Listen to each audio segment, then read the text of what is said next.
मित्रों, एक घोर कलयुग का समय है। इस काल में हरि भजन का जरिया है।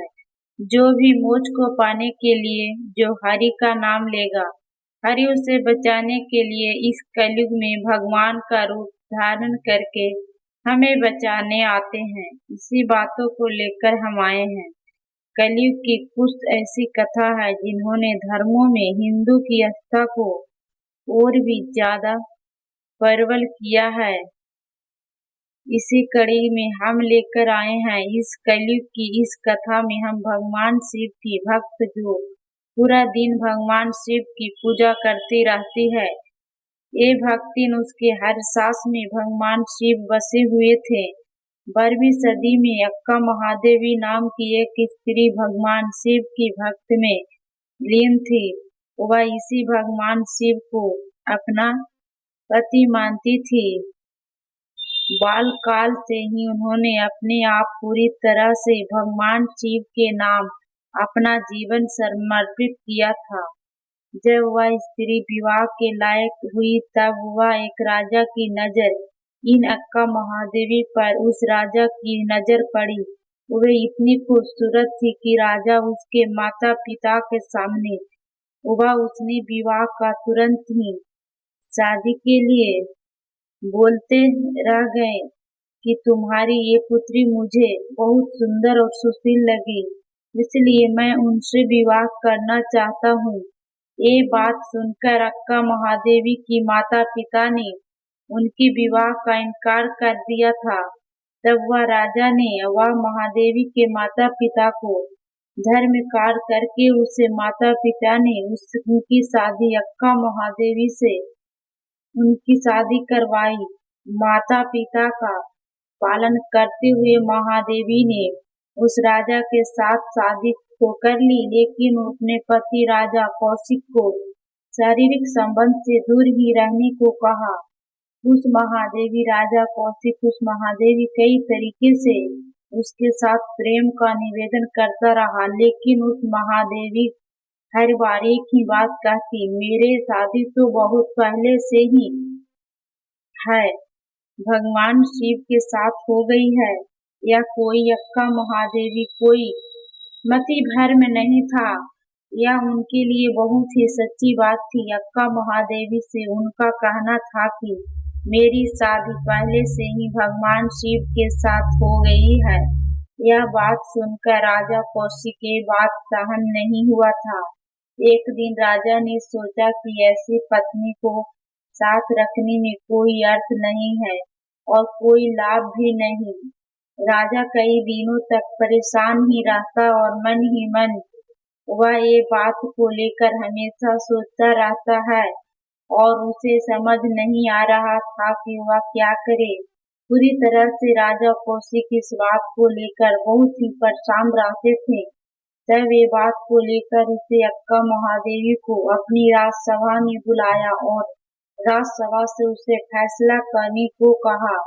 जब सभा में आया उस अक्का महादेवी को पूछा गया कि तब उस महादेवी ने तभी भी कहती रही कि मेरे पति कोई और है। तभी राजा को गुस्सा आ गया। इसलिए राजा को गुस्सा आ गया कि इतने सभी राजा सभा में सब लोगों के सामने कहा कि मेरा पति राजा कौशिक नहीं बल्कि मेरे पति कोई और है। इस बात को लेकर राजा को गुस्सा आ गया। 800 साल पहले राजा को इस बात को सहन करने की कोई आम बात नहीं थी। समाज में इन सभी बातों का सामना करना कोई आसान नहीं था। तब उस राजा कौशिक ने कहा कि अगर तुम्हारा विवाह किसी और के साथ हो गया है तो तुम मेरे साथ क्यों कर रही हो? जाओ यहाँ से, तुम चली जाओ। ये तब राजा ने कहकर उसको राज दरबार से उसको निकाल दिया। तब अक्का महादेवी ने कही थी, खाली मैं चली जाती हूँ। ये बात कहकर अक्का महादेवी वहां से चली गई। भारत में भी उन दिनों में यह महिलाओं के लिए यह सोचना भी निस्वार्थ था कि वह हमेशा के लिए अपने पति का घर छोड़कर वहां से भाग सकती है, लेकिन यह महादेवी अक्का वहां से चल पड़ी। जब राजा कौशिक ने देखा कि अक्का बिना कोई क्रोध के कारण उसके मन में धूर्तता आ गई, तब राजा उस महादेवी को कहा, जो तुमने कुछ पहना हुआ है, जो गहने कपड़े, ये सब कुछ मेरा है, ये सब कुछ तुम यहाँ पर छोड़ दो, फिर तुम यहाँ से चल जा सकती है।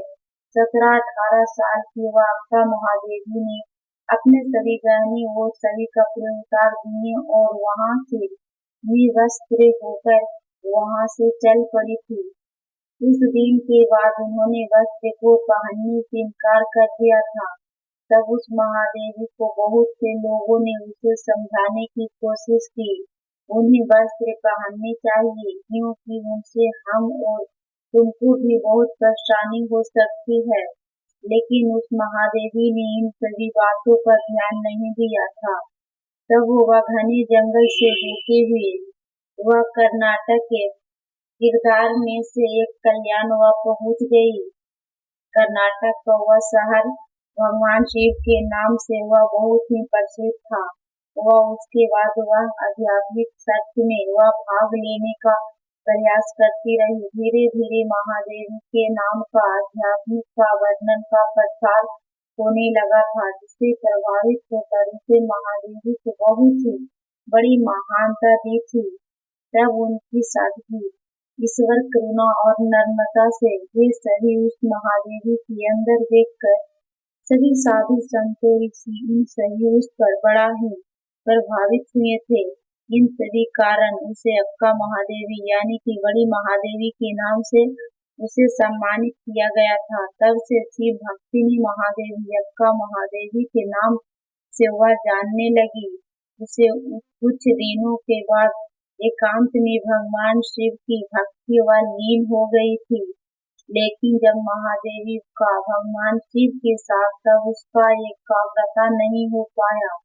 तब वह कल्याण से घर पहुंच गई, जहां भगवान सैन्य मल्लिकार्जुन का मंदिर था। शिवलिंग के अनादर उस घने जंगल के बीच वह बद्रीनाथ का रेगिस्तान पर वहां एक गुफा थी। तब अक्का महादेवी उस गुफा में शरण ले ली, भगवान शिव की पूजा करने लगी। तब वहां एकाग्रता में होकर वह भगवान शिव के प्रति वह लीन हो गई। तब वहां भगवान शिव के लिंग में वहां समा गई। तो मित्रों, आपको आज की यह कली की कथा आप कैसी लगी? उम्मीद करता हूँ कि आज की कथा आपको अच्छी ही लगी होगी। तो दोस्तों, हम आपसे फिर से मिलते हैं। तो दोस्तों, वीडियो को लाइक एंड सब्सक्राइब शेयर जरूर कीजिएगा।